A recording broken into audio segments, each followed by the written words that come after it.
క్రీస్తునందు ప్రియ క్రైస్తవ విశ్వాసులారా, క్రీస్తు సాక్షి యూట్యూబ్ ఛానల్ ద్వారా ఈ వీడియో వీక్షిస్తున్న మీకందరికీ మన రక్షకుడును ప్రభు అయిన యేసుక్రీస్తు అతి పరిశుద్ధ నామములో వందనాలు తెలియజేస్తున్నాను. అందరూ బాగున్నారా?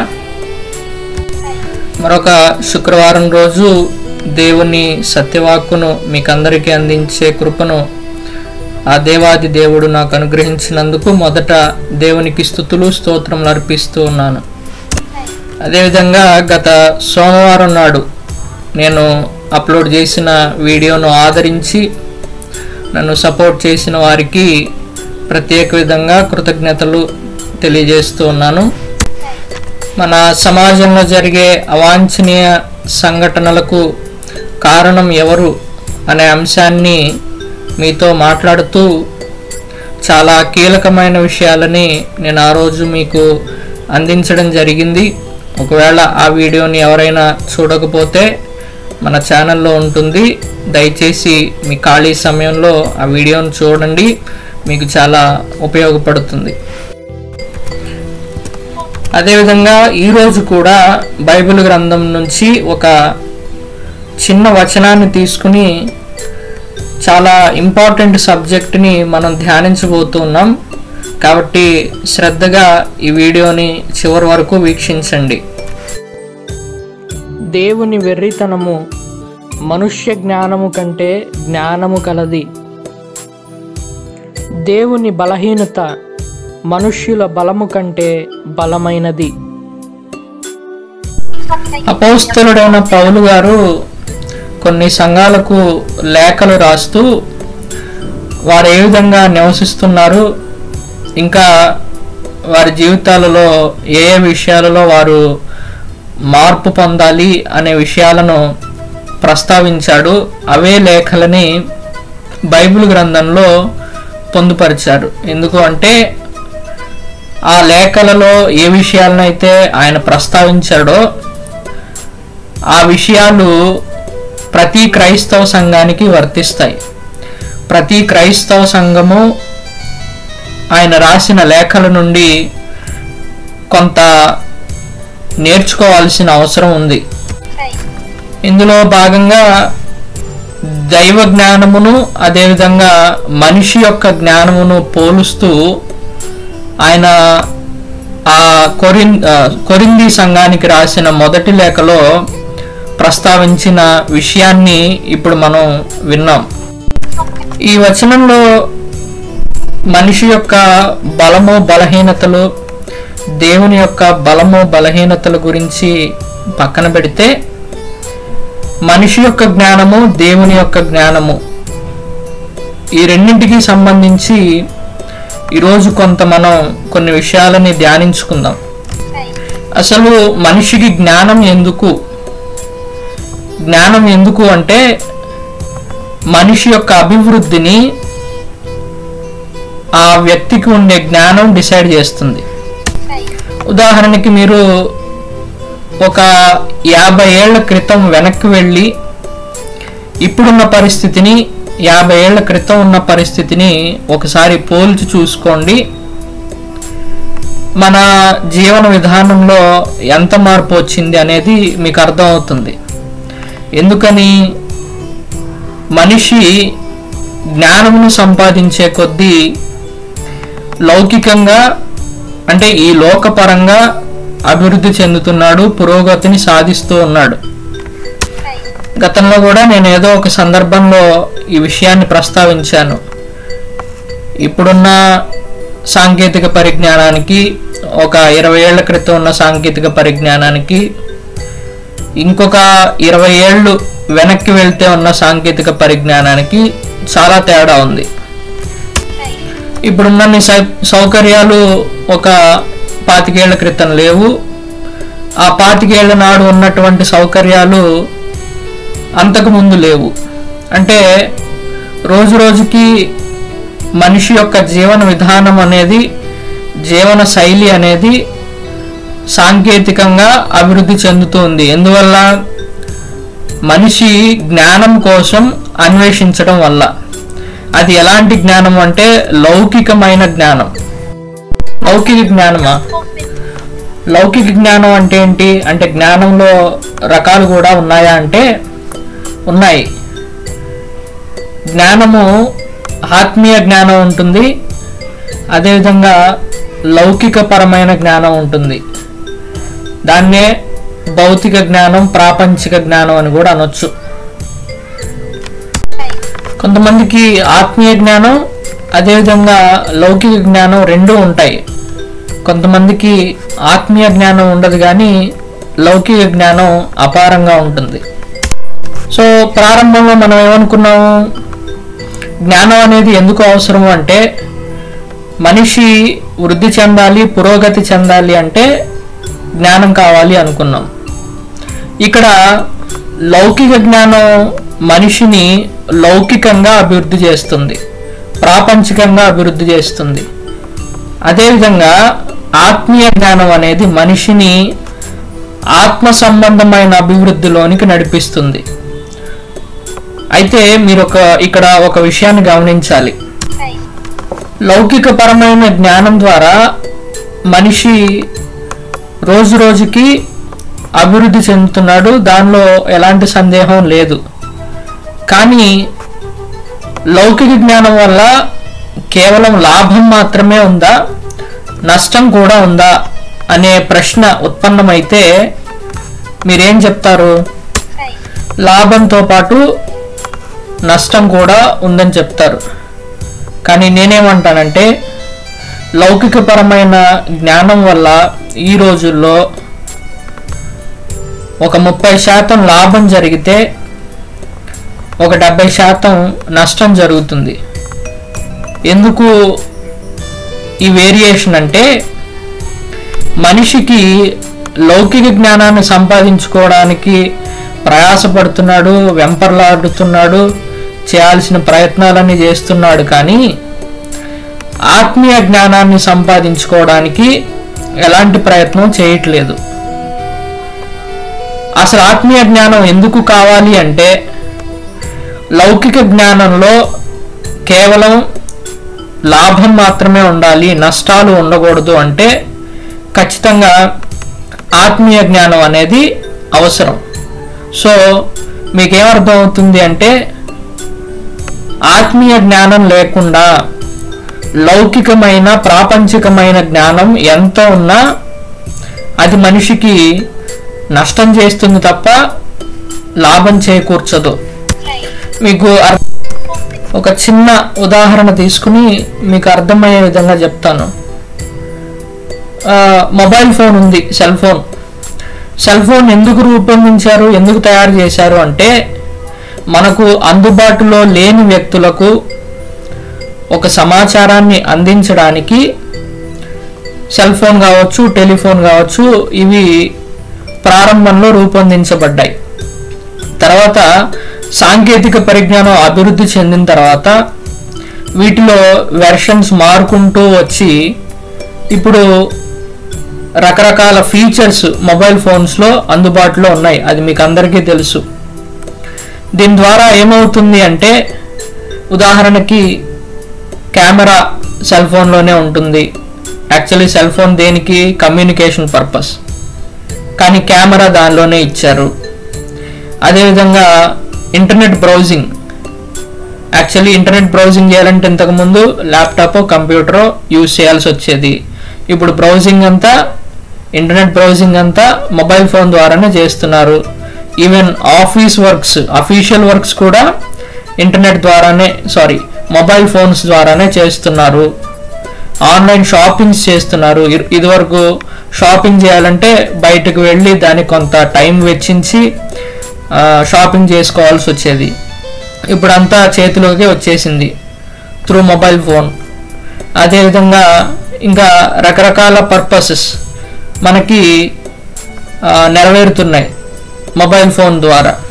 ఇన్ని రకాల ఫీచర్స్ ఎందుకు రూపొందించబడ్డాయి మొబైల్ ఫోన్లో అంటే మనిషి యొక్క సమయాన్ని సేవ్ చేయడానికి, మనిషి యొక్క డబ్బుని కూడా సేవ్ చేయడానికి ఈ విధంగా టెక్నాలజీని ఉపయోగించుకుని రకరకాల వస్తువులని డిజైన్ చేస్తూ వచ్చారు. ఇక్కడ ఒక మాట చెప్పండి, ఇన్ని రకాల ఫీచర్స్ ఉన్న మొబైల్ ఫోన్ని మనిషి అనేవాడు నిజంగా స్వార్థం లేకుండా, ఎదుటివాడికి ఎలాంటి హాని లేకుండా తనకి ఉపయోగకరంగా ఈ మొబైల్ ఫోన్ని ఉపయోగించుకుంటున్నాడా, లేదంటే దానివల్ల మన మనుగడకి నష్టం జరుగుతుందా అనేది ఒకసారి ఆలోచించండి. దీన్ని రూపొందించడం అయితే తప్పు కాదు. ఈ మొబైల్ ఫోన్లో ఇన్ని ఫీచర్స్ ఇన్స్టాల్ చేయటం, అవైలబుల్గా ఉంచడం అనేది తప్పైతే కాదు. ఒక మంచి ఉద్దేశంతోనే సైంటిస్ట్ అనేవాడు దాన్ని రూపొందించాడు. కానీ మనం దానిని ఏ పర్పస్ కోసం వాడుతున్నాం? నిజంగా మనకు ఉపయోగపడే విధంగానే దాని ఫీచర్స్ని మనం వినియోగించుకుంటున్నామా? దురుద్దేశంతో ఇంకా వేరే ఇతర కార్యకలాపాలకి మొబైల్ ఫోన్ని ఉపయోగించుకునేవారు లేరా? ఖచ్చితంగా ఉన్నారు. ఎందుకు అంటే మీరు గనక అబ్జర్వ్ చేస్తే ఈ సమాజంలో జరిగే క్రైమ్స్లో దాదాపుగా 80% క్రైమ్స్ మొబైల్ ఫోన్ ద్వారానే జరుగుతాయి. మొబైల్ ఫోన్ ఉండటం వల్లనే బ్యాంక్ అకౌంట్స్ హ్యాక్ చేస్తున్నారు, మనీ రాబరింగ్స్ చేస్తున్నారు. మొబైల్ ఫోన్లో కెమెరా ఉండటం వల్ల తీయకూడని వీడియోస్, ఫొటోస్ తీసి బ్లాక్మెయిల్ చేసేవాళ్ళు ఆన్లైన్లో ఉన్నారు. అదేవిధంగా మొబైల్ ఫోన్ బేస్ చేసుకుని ఫేక్ వీడియోలు రూపొందించేవారు, మార్ఫింగ్ చేస్తున్నవారు, ఇలా రకరకాలుగా దురుద్దేశంతో మొబైల్ ఫోన్ని యూజ్ చేసుకుంటున్నవారు ఈ సమాజంలో ఉన్నారు. సో మనకు అర్థమవుతున్నది ఏంటి? లౌకిక పరమైన జ్ఞానం వల్ల, ప్రాపంచిక జ్ఞానం వల్ల మనిషికి లాభం కంటే నష్టమే ఎక్కువ జరుగుతోంది. ఎందుకు నష్టం జరుగుతుంది అంటే, ఈ లౌకికమైన జ్ఞానాన్ని సక్రమంగా మనిషి వినియోగించుకోవాలంటే వాడికి ఆత్మీయ జ్ఞానం కావాలి. ఆత్మీయ జ్ఞానం అంటే ఏం లేదు, నథింగ్ బట్ దేనిని ఎందుకు వినియోగించాలి, ఏది ఎప్పుడు వినియోగించాలి, ఏది ఎలా వినియోగించాలి, ఇదే ఆత్మీయ జ్ఞానం. మనం ప్రారంభంలో చదువుకున్న వచనం దగ్గరికి వద్దాం. అక్కడ ఏమని రాసింది? దేవుని వెర్రితనము మనుష్య జ్ఞానము కంటే జ్ఞానము కలది. ఇక్కడ మనుష్య జ్ఞానం అంటే ఏంటి అంటే నథింగ్ బట్ ఇప్పటిదాకా మనం మాట్లాడుకున్న లౌకిక జ్ఞానం, ప్రాపంచిక జ్ఞానం, భౌతిక జ్ఞానం ఏదైనా అనండి, అది మనుష్యుని యొక్క జ్ఞానం. అయితే ఇక్కడ ఏమంటున్నాడంటే దేవుని వెర్రితనము మనుష్యుని జ్ఞానము కంటే జ్ఞానము కలిగినది. ఇక్కడ ఒక్కటి ఆలోచించండి. మనుష్య జ్ఞానం మన జ్ఞానంతో, మన ప్రాపంచిక జ్ఞానంతో, మన లౌకికమైన జ్ఞానంతో మనం ఎన్నో సాధించాం. సైంటిస్టులు ఎన్నో సాధించారు, ఎన్నెన్నో వస్తువులు కనుక్కున్నారు, ఎన్నెన్నో సౌకర్యాలు అందించారు, మెడిసిన్ కనుక్కున్నారు, రకరకాల వైద్యం కనుక్కున్నారు, కోమాలోకి వెళ్ళిన పేషెంట్ని సైతం బతికించడం కనుక్కున్నారు. ఓకే, ఇంకా రకరకాల విద్యల్ని కనుక్కున్నారు, పరిష్కారాలను కనుక్కున్నారు. ఇదంతా మనుష్య జ్ఞానమే, ప్రాపంచిక జ్ఞానమే. వాహనాల ద్వారా కొన్ని వేల కిలోమీటర్లు మనం ప్రయాణం చేయగలుగుతున్నాం, నదులు, సముద్రాలు దాటగలుగుతున్నాం, అంతరిక్షంలోకి వెళ్ళగలుగుతున్నాం, ఆఖరికి వేరే గ్రహాల్లో ఏముందో చూడగలుగుతున్నాం, అక్కడ పరిస్థితులు ఏంటో అంచనా వేయగలుగుతున్నాం, అక్కడ నివాసయోగ్యమైన స్థలాలు ఉన్నాయా లేదా అని పరిశోధన చేయగలుగుతున్నాం.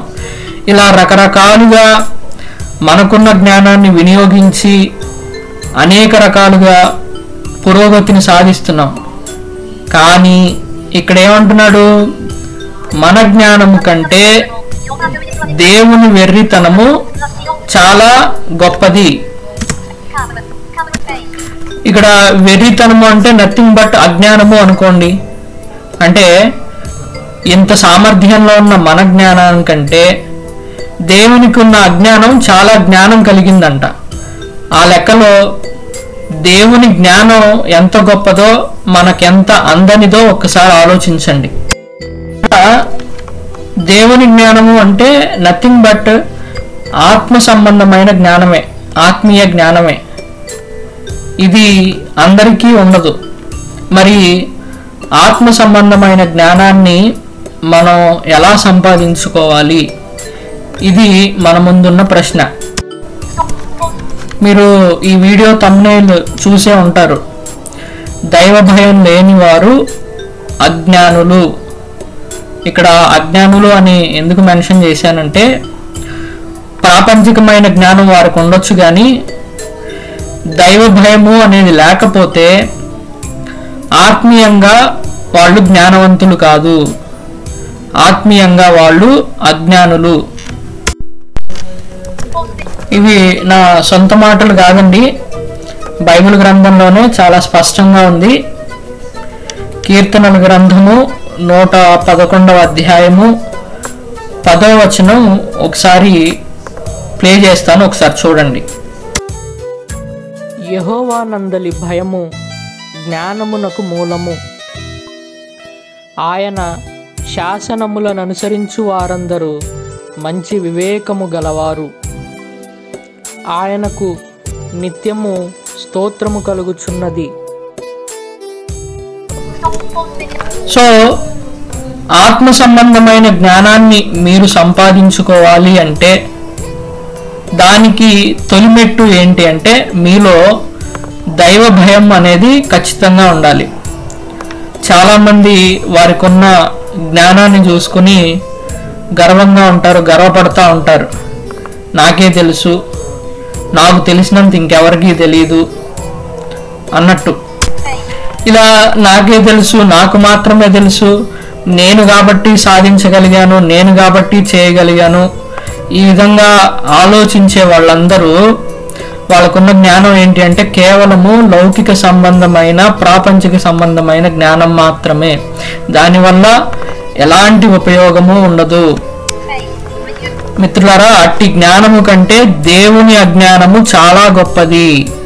కాబట్టి మీరు ఆత్మీయమైన జ్ఞానాన్ని సంపాదించుకోవాలి అంటే మొదట చేయాల్సింది ఏంటి? దేవునికి లోబడి దేవుని పట్ల భయభక్తులు ప్రదర్శించడం అనేది ప్రతి వ్యక్తి చేయవలసిన మొదటి పని. జ్ఞానం కావాలి అంటే మనలో అతి తక్కువ మంది ఆత్మీయ జ్ఞానం కలిగి ఉంటారు. వాళ్ళకి ఆ జ్ఞానం ఎలా వచ్చింది అంటే మొదటి నుండి వారు దేవుని పట్ల చూపిన విధేయత, దేవునికి లోబడిన తీరు, దేవుని పట్ల కనబరిచిన భయభక్తుల వలన వారికి సర్వసాధారణంగా దేవుడు ఆత్మీయ జ్ఞానాన్ని అనుగ్రహించి ఉంటాడు. దీనికి చదువు సంధ్యలతో సంబంధం లేదు. ఈ లోకంలో పిహెచ్డీలు, పోస్ట్ గ్రాడ్యుయేషన్లు, గ్రాడ్యుయేషన్లు, లేదంటే యూనివర్సిటీ లెవెల్లో డిగ్రీలు, పట్టాలు తీసుకున్న వాళ్ళందరూ వాళ్ళకున్న జ్ఞానం ఏంటి అంటే లోక సంబంధమైన జ్ఞానమే, లౌకిక జ్ఞానమే. కానీ వారందరికీ ఆత్మ సంబంధమైన జ్ఞానం ఉంటుంది అని గ్యారంటీ లేదు. కానీ అక్షరం తెలియని వాడికి కూడా ఆత్మ సంబంధమైన జ్ఞానం ఉంటుంది. మీరు కానీ గమనిస్తే అసలు ఏమీ చదువుకోని వాళ్ళే కొన్ని సందర్భాల్లో చాలా మెచ్యూర్డ్గా బిహేవ్ చేస్తారు. వాళ్ళకి ఎక్కడ ఏం మాట్లాడాలో తెలుసు, ఎక్కడ ఏ విధంగా ప్రవర్తించాలో తెలుసు, ఎక్కడ ఏ నిర్ణయం తీసుకోవాలో తెలుసు, కుటుంబాన్ని ఎలా కట్టుకోవాలో తెలుసు, పిల్లల్ని ఎలా పోషించుకోవాలో తెలుసు. ఇదంతా ఏంటి అంటే ఆత్మీయ జ్ఞానం, ఆత్మ సంబంధమైన జ్ఞానం, లౌకిక జ్ఞానం కాదు. కానీ వాళ్ళు చూడడానికి ఏమి చదువుకోలేదు, అక్షర జ్ఞానం కూడా వారికి ఉండదు. కానీ కొంతమంది ఉంటారు వాస్తవానికి పైకి మాత్రం డిగ్రీలు, పోస్ట్ గ్రాడ్యుయేషన్లు చేసి ఉంటారు. సమయానుసారం ఎలాంటి నిర్ణయాలు తీసుకోవాలో వాళ్ళకి తెలియదు, ఎలా ప్రవర్తించాలో తెలియదు, సమాజంలో ఎలా బిహేవ్ చేయాలో తెలియదు. అదేవిధంగా జీవితాన్ని ఎలా నిలబెట్టుకోవాలో తెలియదు, జీవితాన్ని ఎలా సరిదిద్దుకోవాలో తెలియదు. ఎందుకు? కారణం ఏంటంటే వాళ్ళకి లౌకిక జ్ఞానం ఉంది కానీ ఆత్మ సంబంధమైన జ్ఞానం వారికి పూర్తిగా లోపించింది. ఎందుకు లోపించింది అంటే వారికి దేవుని పట్ల భయం లేదు, ఒక రకమైన అహంకారం వారిలో ఉంది. ఒక స్త్రీకి తన కుటుంబంలో భర్తతో ఏ విధంగా మెలగాలి అనే విషయంలో జ్ఞానం కావాలి, కుటుంబ సభ్యులతో ఏ విధంగా మెలగాలి అనే విషయంలో జ్ఞానం కావాలి, తన ఇంటిని ఏ విధంగా కట్టుకోవాలి నిర్మించుకోవాలి అనే విషయంలో జ్ఞానం కావాలి. అదేగా కుటుంబ యజమానికి బిడ్డలను ఏ విధంగా పోషించుకోవాలో దానికి సంబంధించిన జ్ఞానం కావాలి. ఉద్యోగం చేసినప్పుడు, వ్యాపారం చేసినప్పుడు పై అధికారులతోనో ఇతరులతోనో ఏ విధంగా ప్రవర్తించాలి, ఏ విధంగా మెలగాలో తెలుసుకోవాలంటే అట్టి జ్ఞానం కావాలి. ఇదంతా ఎలా వస్తుంది అంటే ఆత్మ సంబంధమైన జ్ఞానం ఉన్నప్పుడు మాత్రమే ఇవన్నీ సాధ్యపడతాయి. వివేచన, విచక్షణ అంటాం కదా మనం, అవే ఆత్మ సంబంధమైన జ్ఞానం. నువ్వు జీవితంలో ఎలాంటి చిన్న తప్పటడుగు వేసినా అది చాలా తీవ్ర పర్యవసనాన్ని చూపిస్తుంది. చాలా పరిస్థితులు, ప్రతికూలమైన పరిస్థితులు దానికి ఫలితంగా నువ్వు ఎదుర్కోవాల్సి వస్తుంది. ఇవన్నీ ఎదుర్కాకుండా ఉండాలి అంటే నీకు కావాల్సింది ఆత్మ సంబంధమైన జ్ఞానం, లోక సంబంధమైన జ్ఞానం కాదు. ప్రధానంగా కుటుంబాలలో శాంతి సమాధానాలు లేకపోవడం అనేది ఎందుకు వస్తుంది అంటే ఆ కుటుంబ సభ్యులలో ఎవరో ఒకరికి ఆత్మ సంబంధమైన జ్ఞానము లేకపోవడం వల్ల. డబ్బు వల్లనో, ఐశ్వర్యం వల్లనో, సిరి సంపదల వల్లనో మనకి శాంతి సమాధానం వస్తుంది అనేది, శాంతి సమాధానం వస్తుంది అని అనుకోవడం అనేది చాలా అవివేకం. అది అలా రాదు అనేది అందరికీ తెలిసిన సత్యం. ఇంకొక విషయం మీరు తెలుసుకోవాల్సింది, ఆత్మ సంబంధమైన జ్ఞానం కేవలం ఈ లోకంలోనే మీకు ఉపయోగపడదు, కానీ నిత్య జీవితంలో పరలోక రాజ్యంలో మీరు స్థానాన్ని పొందుకోవాలి అంటే కూడా మీకు ఆత్మ సంబంధమైన జ్ఞానం ఖచ్చితంగా కావాలి. కాబట్టి నిజమైన క్రైస్తవుడు ఎవడు కూడా ఈ విషయాన్ని నిర్లక్ష్యం చేయడు, ఆత్మ సంబంధమైన జ్ఞానాన్ని వదులుకోవడానికి ఇష్టపడడు.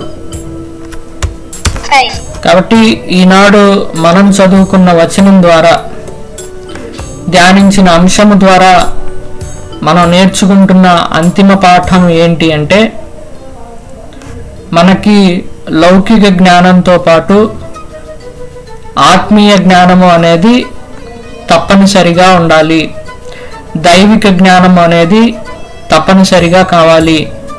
ఒకవేళ దైవిక జ్ఞానము లేకుండా కేవలము లౌకికపరమైన జ్ఞానంతో మనం జీవించాలి అనుకుంటే ఖచ్చితంగా దానివల్ల నష్టం జరుగుతుంది, కానీ లాభం ఏమాత్రమూ జరగదు. ఈ సత్యాన్ని గ్రహించిన ప్రతి ఒక్కరూ మీరు ఆత్మ సంబంధమైన జ్ఞానాన్ని సంపాదించుకోవడానికి ప్రయాసపడండి. అందులో భాగంగా మొదట దేవునికి భయపడటం అలవాటు చేసుకోండి. ఏ రోజు ఏ పరిస్థితి ఏ విధంగా మారుతుందో, ఎలాంటి ప్రతికూల పరిస్థితులు మనకు ఎదురవుతాయో, ఎలాంటి ఎదురు దెబ్బలు మనం తినాల్సి వస్తుందో మన చేతిలో ఉండదు. మన జ్ఞానం వల్ల మనం మనల్ని రక్షించుకోలేము అనే సత్యము గ్రహించి మనల్ని రక్షించాలన్నా మనల్ని ఆదుకోవాలన్నా అది కేవలము దైవ జ్ఞానం వలనే, దేవుని వలనే సాధ్యపడుతుంది అనే సత్యమును గ్రహించి మీరు ఆత్మీయ జ్ఞానాన్ని సంపాదించుకోవడానికి ప్రయాసపడండి. మీ బిడ్డలకి కూడా లౌకిక జ్ఞానంతో పాటు మొదటిగా ఆత్మీయ జ్ఞానాన్ని వారికి అందించండి, వారికి నేర్పించండి. మనం మనకున్న జ్ఞానంతో ప్రకృతి వైపరీత్యాలు సంభవిస్తాయని తెలుసుకోగలుగుతున్నాం, కానీ వాటి నుండి, వాటి ప్రతిఫలం నుండి మాత్రం మనం తప్పించుకోలేకపోతున్నాం, వాటి ప్రభావం నుండి మనం తప్పించుకోలేకపోతున్నాం. ప్రమాదాలు సంభవిస్తాయని తెలుసుకుంటున్నాం, కానీ ఆ ప్రమాదం నుండి తప్పించుకోలేకపోతున్నాం. ఎందుకంటే మనకున్న జ్ఞానం సరిపోవట్లేదు, చాలదు కూడా. కానీ ప్రకృతి వైపరీత్యాలను, ప్రమాదాలను, ఇరుకులు, ఇబ్బందులను అడ్డగించగల శక్తి కేవలం మనల్ని సృష్టించిన సృష్టికర్త అయిన దేవునికి మాత్రమే సాధ్యమవుతుంది.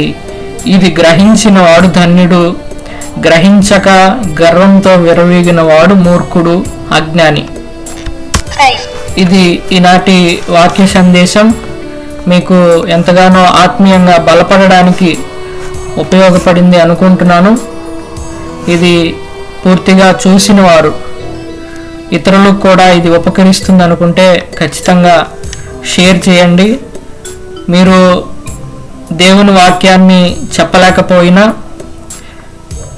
తెలిసిన వాక్యాన్ని షేర్ చేయడం ద్వారా, కేవలం ఒక 5 నుండి 10 సెకండ్ల సమయాన్ని వెచ్చించి షేర్ చేయడం ద్వారా దేవుని సువార్తలో మీరు కూడా భాగస్థులైన వారవుతారు. అందులో మీకు కూడా భాగం, ప్రతిఫలం ఉంటుంది. కాబట్టి ఖచ్చితంగా ఇది ఉపకరిస్తుంది ఒక వ్యక్తికి అనుకుంటే ఖచ్చితంగా దీన్ని మరొకరికి, మీ సన్నిహితులకి, మీ స్నేహితులకి షేర్ చేయండి. దేవుడు మీకు తగిన జ్ఞానమును అనుగ్రహించి ఈ లోకంలోనూ పరలోకంలోనూ మీరు నిత్య జీవితమును పొందినట్లు మీకు పరలోక రాజ్య ప్రాప్తిని అనుగ్రహించునుగాక. ఆమెన్.